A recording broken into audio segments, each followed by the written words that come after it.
안녕하십니까. 아시아미래인지연구소 부소장 최현식입니다. 유튜브를 통해서 인사드리네요.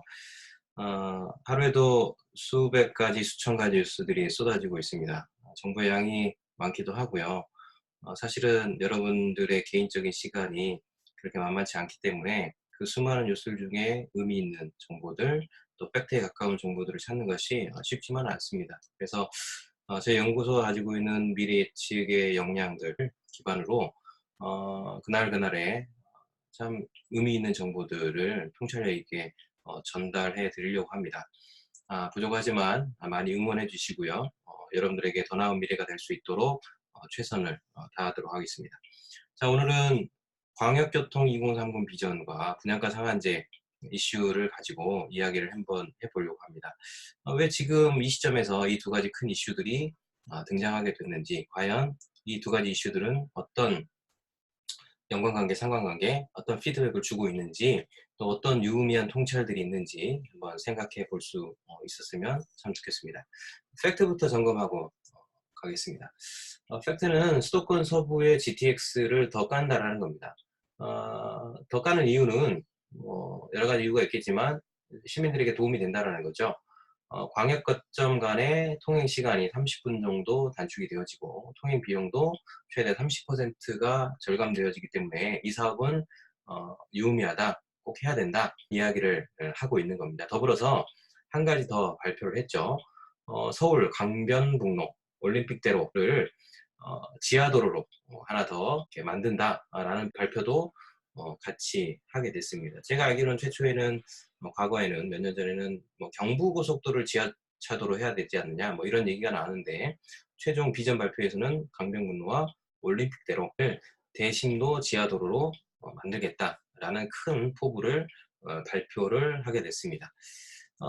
전자에도 서론에서 말씀드렸지만, 근데 왜 이런 발표를 왜 지금 했어야 되느냐, 왜라고 말씀드리는 이유는 뭐냐면 이게 결정된 사항이 하나도 없기 때문입니다.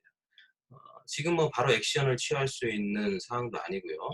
어, 어떤 가시적인 성과를 당장 낼 수도 있는 것이 아닌데, 그냥 발표에 지나지 않는 것인데 왜 지금 발표를 했어야 했느냐, 왜 지금이냐라는 거죠. 세 가지 큰 의미가 있다라고 여겨집니다. 그 세 가지를 하나씩 살펴보도록 하겠습니다. 첫째는 총선이 있습니다. 음, 총선은 2020년 4월에 진행되어지죠. 표심이 중요한 건데, 그 표심을 잡기 위해서는 핵심 변수로 일자리와 부동산일 겁니다. 서민들이 느끼는 가장 중요한 이슈이기 때문이죠. 그런데 일자리와 부동산은 정부의 의지와 관계된 것이 있고 관계되지 않은 것이 있죠. 일자리의 경우는 정부의 의지를 크게 반영하지 못합니다. 물론 이제 정부가 공공 일자리를 만들고 공무원들을 확충하면서 일자리에 대한 어떤 마중물의 역할을 하려고 노력하지만, 정부가 일자리를 늘린다고 해서, 그런 정책을 펼친다고 해서 일자리가 늘어나느냐? 결코 그렇지 않습니다. 왜냐하면 일자리는 기업의 몫이기 때문이죠. 기업들이 일자리를 확충하거나 더 늘리지 않으면, 신규 고용을 더 확대하지 않으면 절대 불가능합니다. 그래서 일자리라는 것은 정부의 의지, 정부의 힘이 적극적으로 반영되지 않는다라고 봐야 되는 거죠. 반면에 부동산은 정부의 의지와 상당한 밀접한 관계가 있습니다. 정부가 어떤 의지를 가지고 어떤 정책을 쓰냐에 따라서 부동산의 모습들은 완벽하게 달라질 수 있습니다. 그러면 정부가 갖는 부동산의 전략들을 생각해 봐야 되겠죠. 지금 정부가 갖는 지금 여러 가지 정책적 역량을 봤을 때 두 가지 큰 뷰가 있지 않을까라고 생각이 들어집니다. 하나는 부동산 가격에 있어서 더 많이 못 가게 하는 겁니다. 더 많이 못 올라가게 하는 것. 그러니까 더 이상 올라가지 못하게 하는 것이 아니라 계속 가격이 올라가는 것은 막을 수 없기 때문에, 막으려면 근본적인 해법을 써야 되는데 근본적인 해법을 쓰지 않기 때문에 올라가는 건 인정하지만 더 빠른 속도로 더 많이 올라가는 것은 좀 작겠다라는 전략적인 선택을 지금 하는 거죠. 그것이 바로 분양가 상한제입니다. 어제 발표한 것처럼 강남을 비롯해서 서울 8개 구 27개 도군을 적용했습니다. 강남구로부터 소초까지 특이 과열 증상이 있거나 이유가 있는 지역의 모습들이겠죠. 더불어서 경기도권에서는 과천으로부터 세종까지, 물론 이제 세종은 경기도는 아니지만 뭐 그런 여러 지역에 분양가 상한제를 적용해서 어 상승 쪽으로 가는 흐름을 속도를 늦추겠다. 가격도 좀 늦췄으면 좋겠다. 라는 것이 정부의 전략이지 않을까라고 보여집니다. 물론 이런 전략을 쓰게 되면 마땅히 호불호가 있죠. 긍정적으로 보는 시각도 있고 부정적으로 보는 시각도 있습니다. 정리를 해보면 긍정적인 견해는 정부의 견해일 텐데요. 두 가지 긍정적인 이야기를 합니다. 하나는 분양가 상한제 대상 지역에 분양 가격이 5%, 10% 정도 낮출 수 있다. 그런 효과를 거둘 수 있다라는 것과 더불어서 5년에서 10년 정도 차별적으로 전매 제한을 하게 되는데 상황에 따라서요. 주변 집값이 장기적으로 보면 오름세를 막을 수 있는 참 좋은 정책이다. 그래서 분양가 상한제를 해야 된다라고 얘기를 하는 거고요. 반면에 시장은 부정적 견해를 얘기하는 거죠.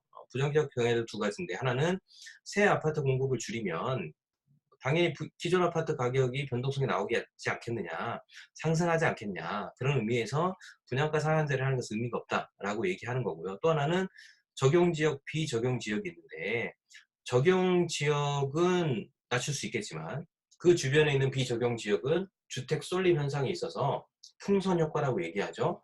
이 정책 자체가 무의미하다라고 보는 겁니다.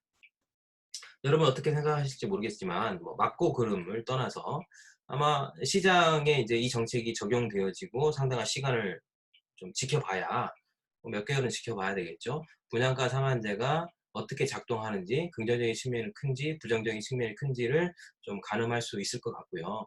그럼에도 불구하고 부정할 수 없는 것은 주변의 아파트 가격은 오를 수 있고 특별히 지역적으로 보면 부산, 대구, 대전, 광주 이런 지역은 상대적인 수혜를 얻을 수 있겠죠.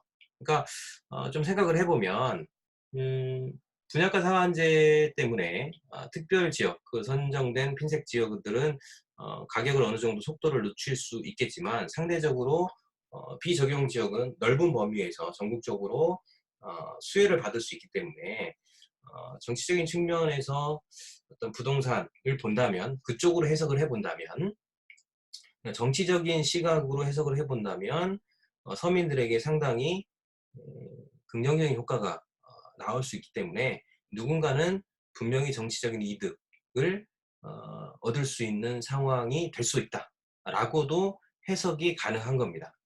꼭 그렇다는 얘기가 아니고요. 오해 없으셨으면 좋겠습니다. 그렇기 때문에 총선을 앞두고 이런 부동산 정책은 어느 정도의 의미를 갖지 않느냐라고 보여지고 어찌 됐든 간에 부동산의 상승의 속도를 늦추는 그런 효과 그리고 보편적으로 큰 넓은 범위에서 지역적으로 지금까지 소외됐던 서울 이외의 지역의 집값을 견인할 수 있는 그런 정책이 될 수도 있지 않겠느냐라고 보여집니다. 그런데 부동산 정책이라는 것이 이 한 가지만 있는 것이 아니라 하나가 더 있죠. 더 내려가서는 안 된다는 거. 그것이 이제 금리 인하인데요. 0.25%를 낮췄습니다. 2년 전 수준으로 돌아간 거죠. 시장의 유동성이 공급되어지는 겁니다. 그러면 마땅히 자산 시장은 밑에서 받쳐주는 효과가 나타날 수 있겠죠. 정리해보면 밑에서 받치고 위에서 어느 정도 막는 효과. 그러니까 어느 정도 그 가운데서의 안정감을 찾는 시장은 폭락에 대한 마음들을 좀 누그러뜨릴 수 있는 그런 상황이 지금의 상황이다라고 보시면 될 것 같고요. 특별히 주식시장에 어떤 큰 변화가 나타날 수 있는 시그널이 없기 때문에 풀린 자금들은 부동산으로 갈 수 있는 가능성이 단 1%라도 크지 않겠는가라고 보여지고 단기적인 측면에서 내년 정도는 어느 정도 를 유지할 수 있는 그런 구간이 될 수도 있지 않겠는가라고 보여집니다. 이게 이제 첫 번째 이유인 거죠. 두 번째 이유는 여론을 듣고 싶은 것임에 분명합니다. 왜냐하면 세 가지 이유가 있는데요. 첫째는 2009년도에 경기도가 GTX 세계 노선을 하겠다고 얘기하고 그 예타가 통과되기까지 10년의 세월이 지났습니다. 굉장히 오랜 시간이죠. 그래서 GTX 한계 노선을 더 논다고 했을 때 당연히 이런 민감한 문제에 대해서 여론의 추이, 향방을 보고 싶은 마음이 분명할 겁니다.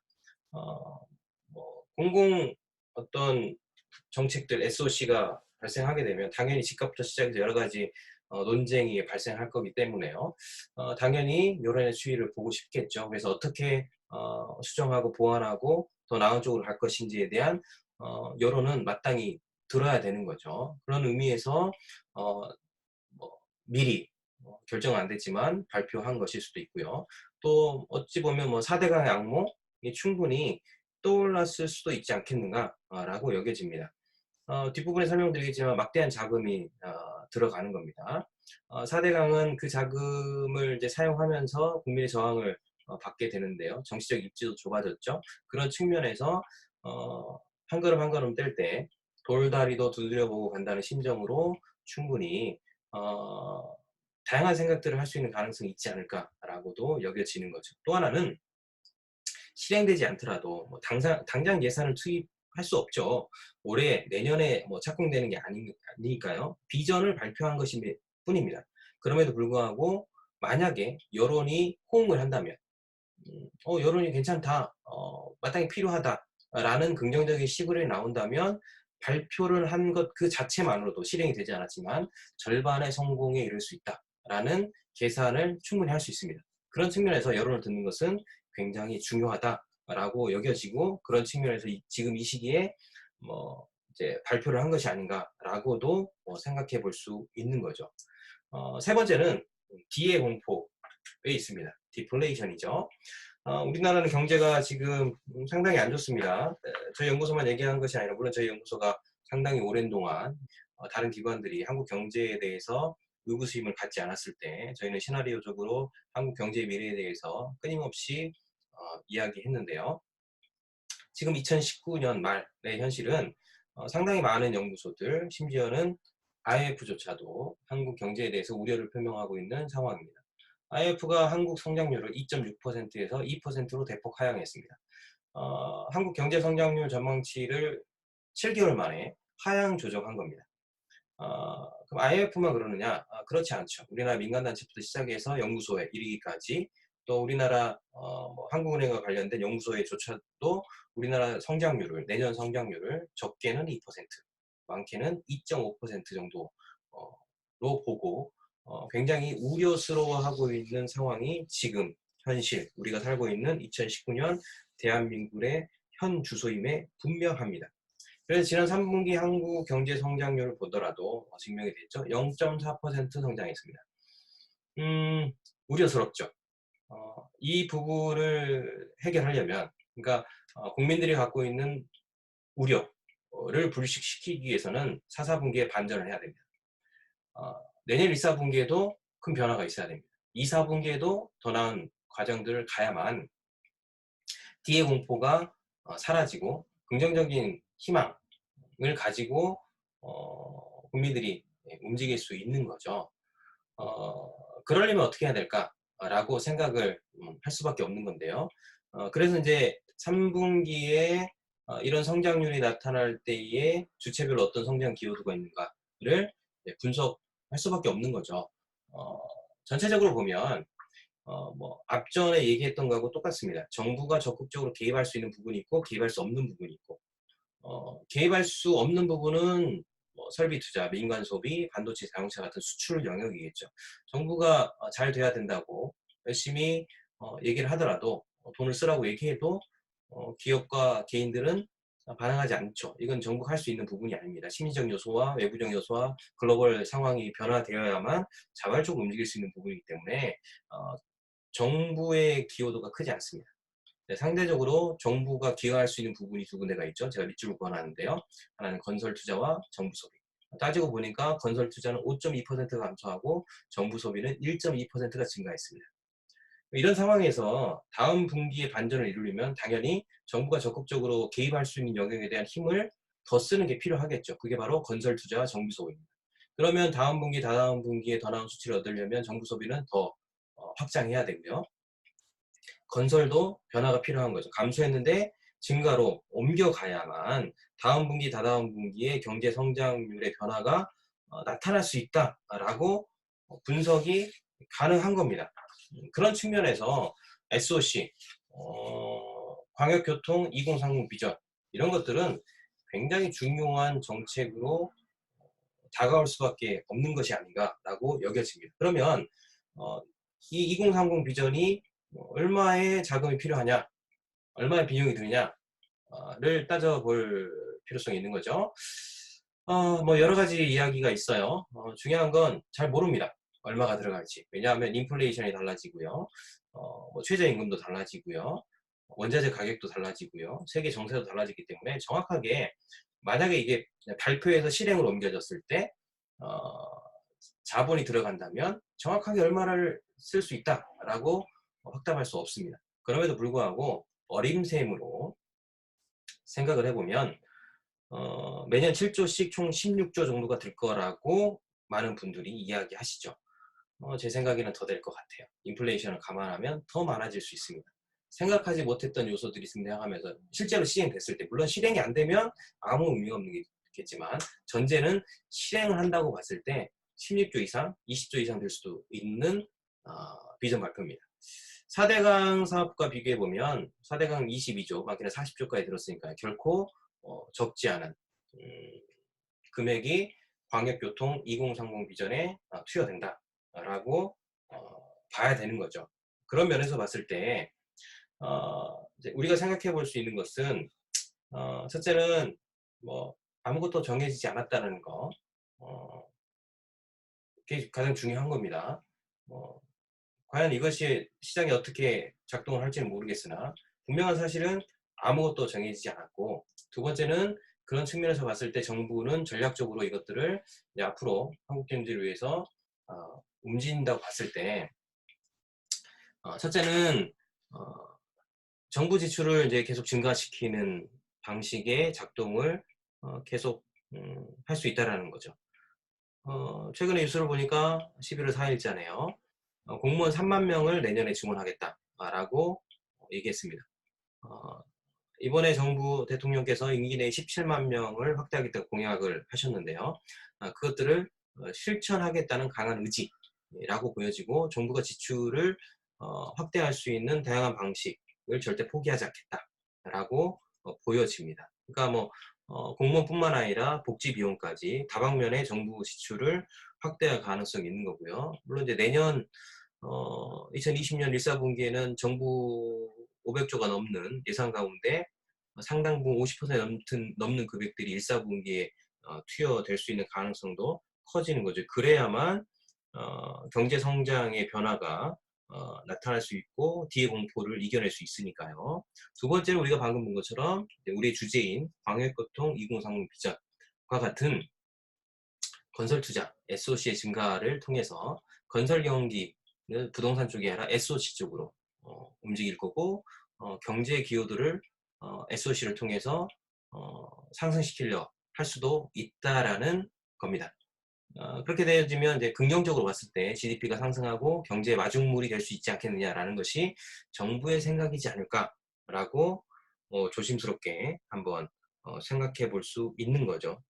근데 오해하지 말 건 생각이라는 겁니다.